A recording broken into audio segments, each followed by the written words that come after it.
Hello everyone and welcome to a new episode of #Playing Together. Hello, as many of you know, and this is Johan from the Southern North, and today we have another special guest, called Boyd. He's right here, yeah? Yeah, he's there. Hi, I'm Boyd. Tell us something about yourself. I am a improviser and a researcher at the University of Kent. I do a lot of work with digital media and live performance and looking at how improvisation can inform digital connections. Okay, and thanks to Boyd, we are in this amazing environment, in this virtual space. Just the three of us, where we can move and try to touch each other. Ooh. So it is so much fun. Good. Now, okay. Before we start, we need a suggestion. Boyd, perhaps you can have a list, of 180 words and concepts and whatever. So. Just give a number between 1 and 180. Okay, 1 and 180, and this is the amount of words we're supposed to speak in the scene. Yes, over the entire scene, of course.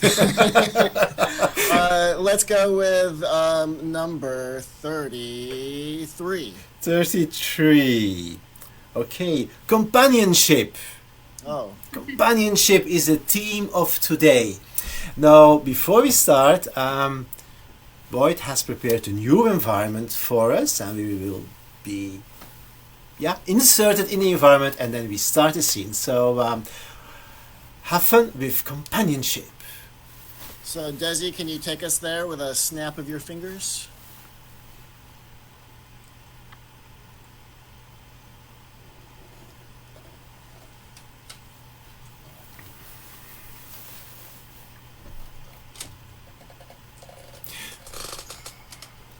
Okay.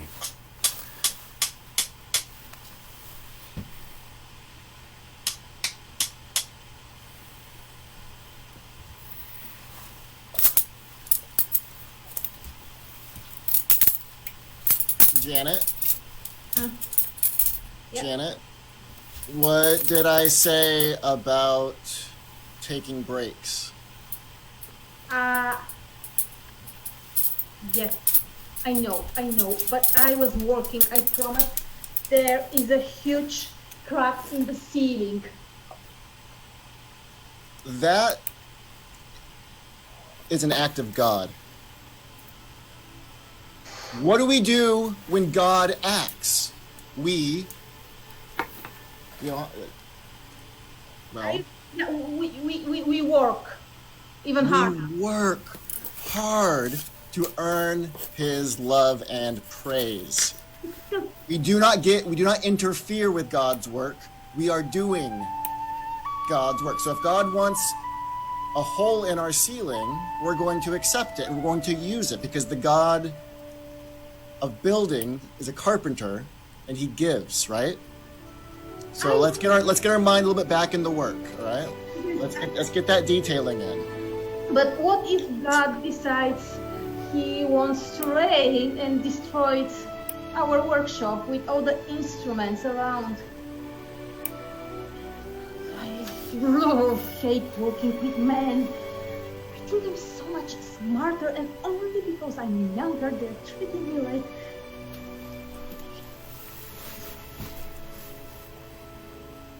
My father is a wise man. He knows how to talk about God. He knows what's important in a man's life and in a woman's life too. Thank you, Charles. I've always appreciated your support. Thank you, Father. Now let's get that detailing done. Yes, right? yes, and let's work hard. Let's work smart in your case. I want you to be smart. Okay. And Janet, Yes.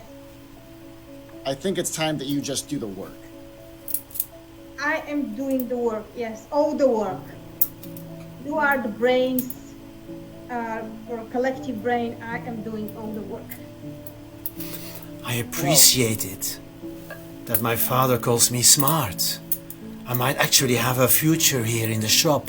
I always loved the violins, even when I was a little child. I touched them. I felt the warmth of the wood. I made little sounds, although I couldn't play it. And I knew I was destined for something important.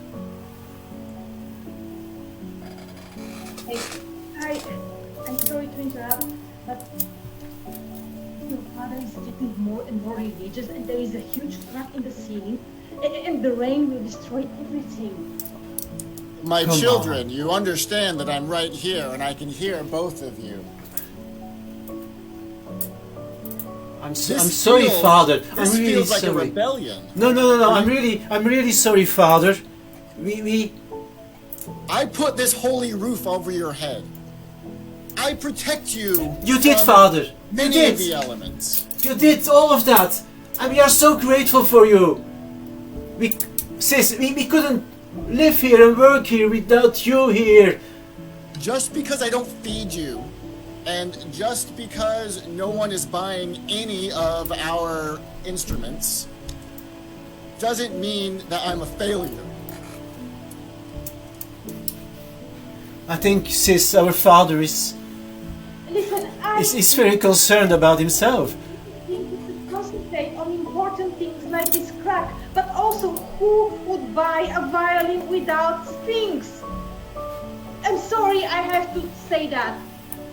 No. That violates everything. God wants us to be prepared to make music, and He does the rest. When Yes. you start putting strings on instruments, you're limiting the imagination of the people. Yes, sis, you do. Father has right. People cannot play without the strings.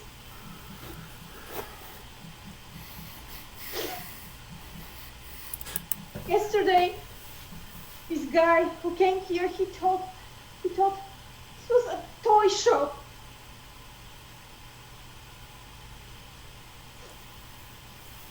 A toy shop? We're not making toys. We're making God's work. Instruments that don't violate His natural sounds. Okay, guys, let me say something. By people, not by God. Hold on. Let's keep our priorities straight. We are in the business of making violins, yeah? Yeah? Yes. And we don't sell them. And perhaps sister knows why. Because There are no strings attached. exactly. Violence. She might that's a smart idea, Father. I never thought about that myself. Let's You're put some saying if we- strings on them. If we put strings on the violins, then what? Then what? What happens next? People might buy them. Musician will start buying the instruments. I mean, But then they start making noise. That's music. Oh, that's music. That's This music, is what Father. pleases God. God adores music. Yeah, he does. He provides this gift to human to create violins Yes. and they play, and then he enjoys the beautiful music. I think I may have misunderstood what that term meant. I'm gonna go pray. Wait, listen, I know a horse. We can use the hair of the horse. Yes. For the violins. Yeah, of course we use it. Yeah. I don't think Father liked the idea that we were interfering too much in the business. Yeah. No, it sounds like he didn't like the idea. He decided he doesn't want to use horse hair, but he needs to use unicorn hair. Do you really think that that's the reason he has put us on this little boat? Yes, we need to find the unicorn hair. I thought he put us on the boat because he wanted to get rid of us. I wish we could see him and speak to him. Just to ask what we have to do.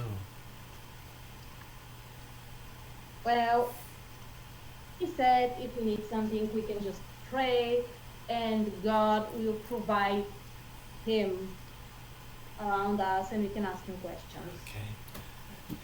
Dad, can you hear us? Dad, Daddy? Daddy. Oh, my God.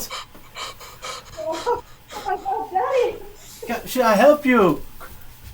I told you I was right behind you and you left. We need to find the unicorn hair. I thought you were behind us with the production of the violins, behind the boat. I'm so happy. I thought, Daddy, I thought you just put us on this boat because you wanted to get rid of us. Get rid of you?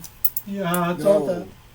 No? No, your wickedness means that you deserve much worse than being gotten rid of. Oh, no, the torture has just begun. What? I found the unicorn hair. Great, now we can go back. Yes, you can play But music. it turns out, it does more than make music. What does it do? It lights up. Look at Okay. that. I mean, that's amazing. Electricity, guys. I think we can quit the music business. Or we can No. create a violin with electricity. Yes, an electric violin. Electric violin. You have electric guitars, and now we have an electric violin. Electric violin, Yes. electric guitars. God-fearing people won't like that. That's too much. That's too much. People will love that. Daddy.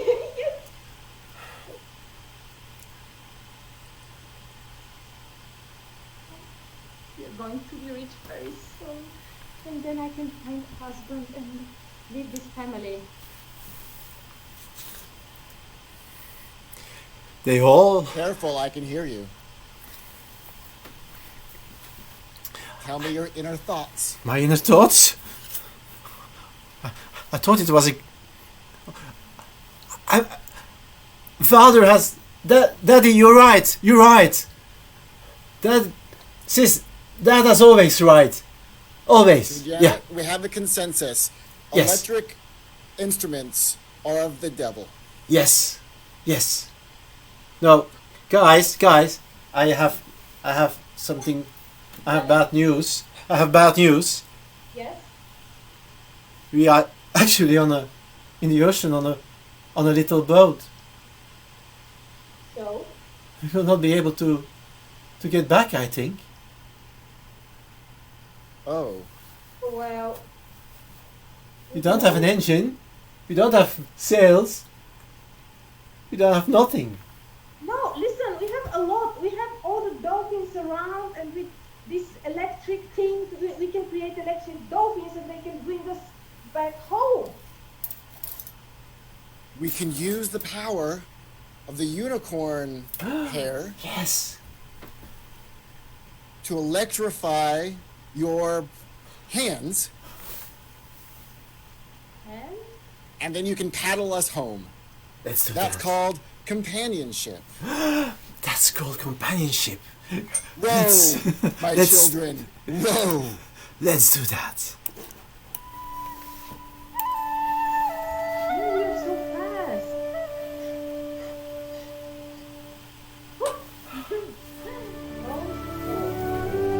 We're back home.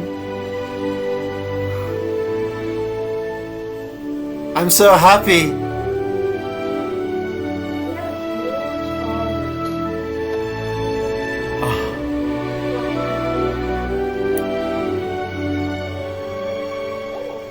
What a small piano, Daddy. It's great. How You know what, children? I realize that maybe I was wrong about God. You did? I think But- God's been playing terrible music. It's our job to make better music. That's why he gave us the talent. We are companions too, you know. Let's do this. And we can call our workshop a company. Call the workshop the company of the companions. The Companionship Company. The company. Yes. Amazing. And scene. Okay, cool. Thank you so much, Boyd, for... Oh, what's that? Thank you so much. Under the table. But, yeah. Well, I might have one too. Here you go. Yeah, look. Thank you so much for the virtual environment. Thank you. That was really fun. It was amazing. So, let's go into the interview part of this little session. So, So how did you get into all this improvising, acting, virtual directing mess? It was an act of God. No, okay. God whispered musically into my ear and led me on this path. No, so my background originally was in filmmaking a long time ago. And then I got involved in theater and got kind of really passionate and taken over by live performance. Yeah. And I worked as a director and as an actor for a while and did a lot of work in that kind of area. And then I found myself, the plays I wanted to direct, I always wanted digital content in them. And this is like 15, 20 years ago at this point. Okay. Yep. Quite a bit ago. And I found that there weren't a lot of people that could do digital media or could do any kind of like projection work, video work. And so I ended up doing a lot of it myself. And got kind of excited about it and ended up pursuing that as a career. I did a MFA program at Arizona State University focused on digital media for live performance.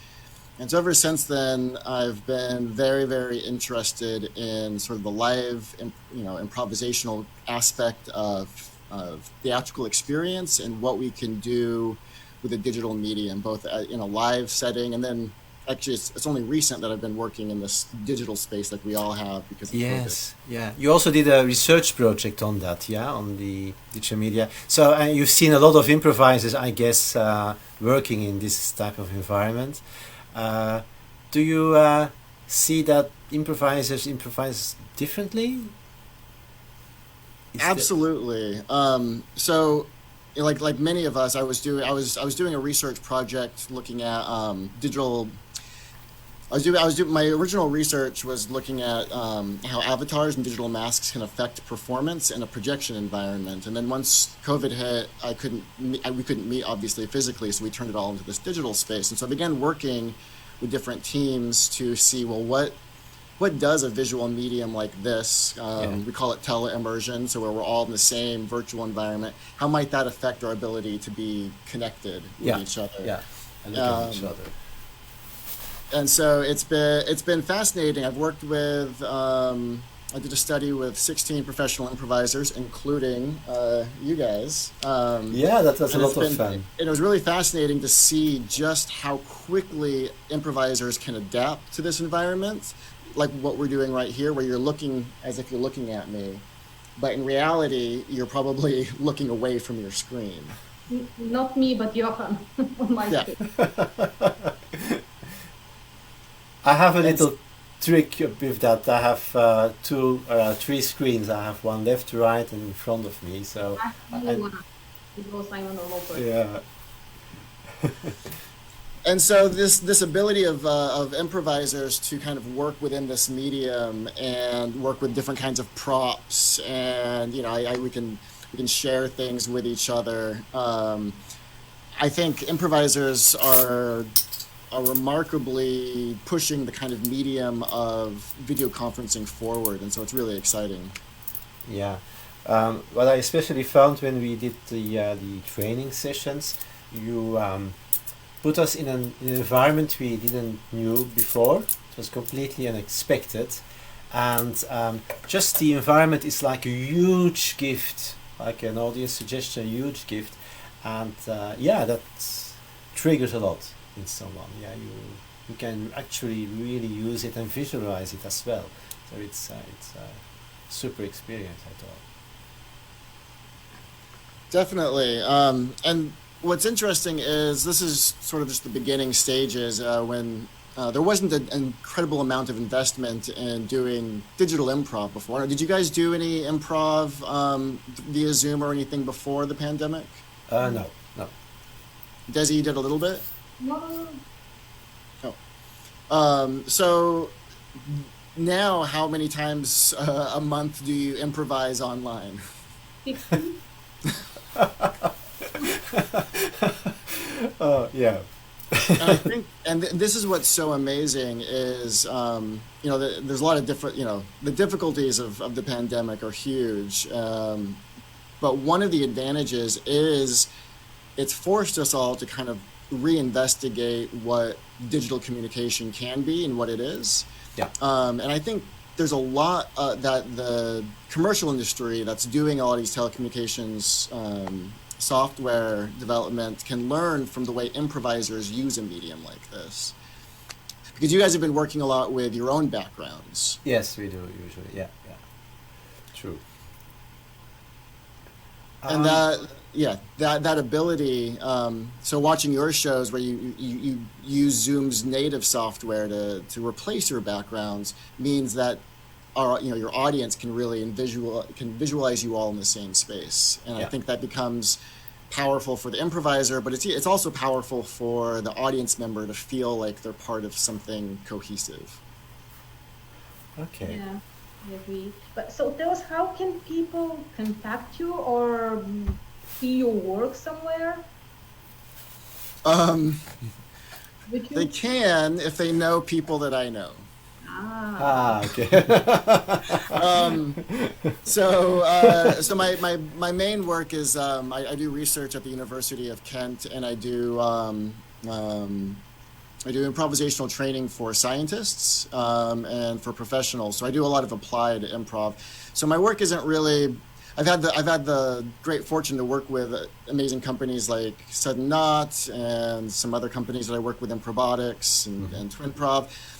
Here in Europe to do more entertainment-based stuff. And that's been really exciting, but it's not something that I'm really advertising at this point. It's more of I'm interested in how the medium affects performance and what we can do to encourage better technology that's more interactive and gives users more control over the experience.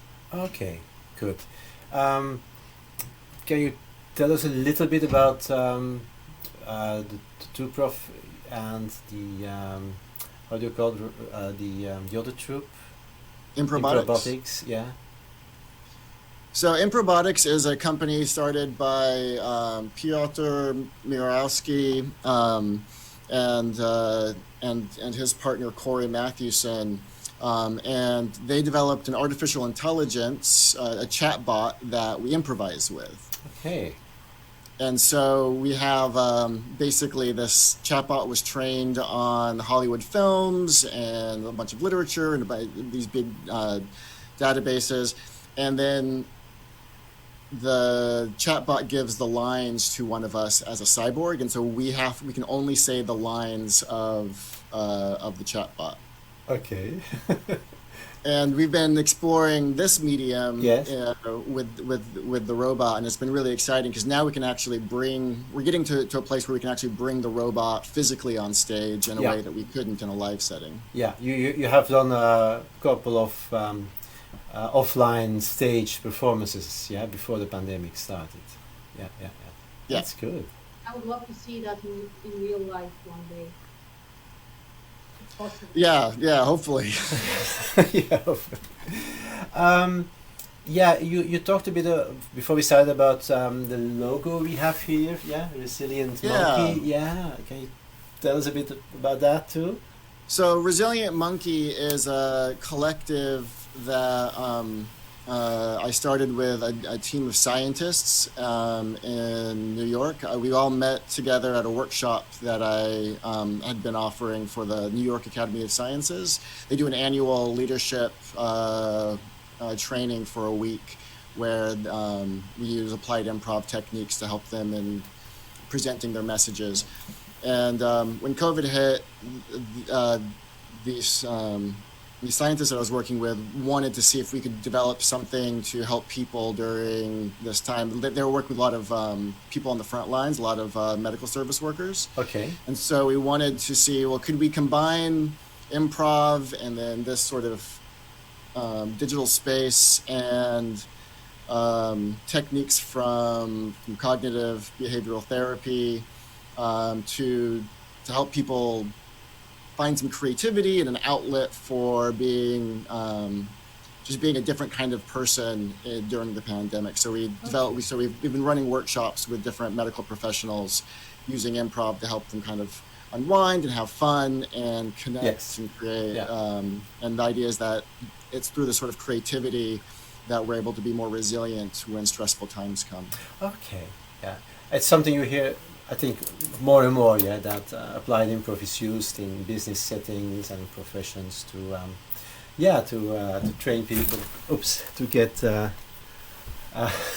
problem with my mind. So there are a lot of improv advantages doing in applied improv, just for your daily life, basically. I'm sorry, just like what? Just for daily life, yeah. For people as a person, yeah. I mean, I don't know, like how important has improv been for you each, just as individuals, during this pandemic? Well, for me personally, it gave a lot of stability. Well, with the duo, we've done a lot of trainings. We did a lot of improvs, and then you also go to jams and you connect with other people. You see also shows, and I think the community feeling is important. You feel part of a community, and you have a lot of contacts, which is so, you get a warm feeling, I would say, being part of something. And no, it's really comfortable. It's really, I would with the pandemic without improv, I couldn't imagine. Actually, I hope we can continue with the online improv even after the pandemic, because I really loved it. I still love it. And I don't know, for me, the contact with other people is very important, especially when you cannot just go outside and meet someone. So I love improv. Me too. I like the way that that there's this question of continuing to use this digital medium even after the pandemic, because for instance both of you are in Belgium right now, right? Yes. Yeah, we are. And I'm in Canterbury in the United Kingdom, and prior to this, the idea of getting together, we probably, I don't know that I would have even thought about doing anything like this. Like, well, if you're coming to the UK, then yeah, let's get together. Or if I'm traveling to Belgium, yeah, let's get together. But now we just say, let's get together, and then we do. And that's never happened to me in improvisational settings before. It's always so geographically bound. This is the first time that I'm able to play creatively with people regardless of geography. Yeah, exactly. And I think that's something amazing, and I wouldn't like to miss it after the pandemic either. So because you just connect with so many other friends, and you see all the different styles of improv, and also, for example, if you like to learn improv, now you can just be in your room, and it's not the same as being in a classroom, of course, but you can with a 1 hour and a half Zoom workshop of one international coach, for example, you can get so much out of that, which you then later on can apply when you're back on stage, for example. So that's also, I think, a big advantage. So and you can also do much more than before, much more improv. Absolutely. One of the exciting things that we're looking at with Improbotics and a few other groups that I'm working with is when we can meet physically, bringing this digital environments to the stage as well. Because as you know, one of the things that was fun to explore with you two was how the backgrounds themselves can be sources of inspiration, the same way an audience suggestion might be. Yeah. Exactly. And you would then also use that on stage. So my background's actually in projection work. So I typically have always thought about how do we design digital spaces for a live stage. And so projecting these backgrounds, using motion capture systems to augment our bodies and our heads with different heads and bodies, are all things that can be done both inside of a completely virtual space like this, but it can also be done in a hybrid space. So I think for improvisers, it's important that we don't just look at this as something that's filling in for what our real art form is, but rather we look at it as an extension, as a way to build out sort of the power of improvisation. Yeah, it's related but a bit of a different art form, being digitally. Yeah, I agree completely. Okay, is there anything else, Boyd, you like to say before we close our half-hour session? I know it's just short. I'm usually the one directing the scenes. I'm usually the one behind, and it's been a while actually. I talk about all this improv, but this is one of the first times I've had a chance to actually play. So thank you for inviting me on the show. It was our honor, that you were willing to play with us here today. So playing with us. So many thanks. I wish you good luck in all you do. In Resilient Monkey and the study and all the things you talked about. So got a lot of success. And I hope we can play together one day. It's it's really fun. That'd be super exciting. Okay. Good. For all our watchers, many thanks for watching this, and see you soon. We hope. Bye. Bye. Bye.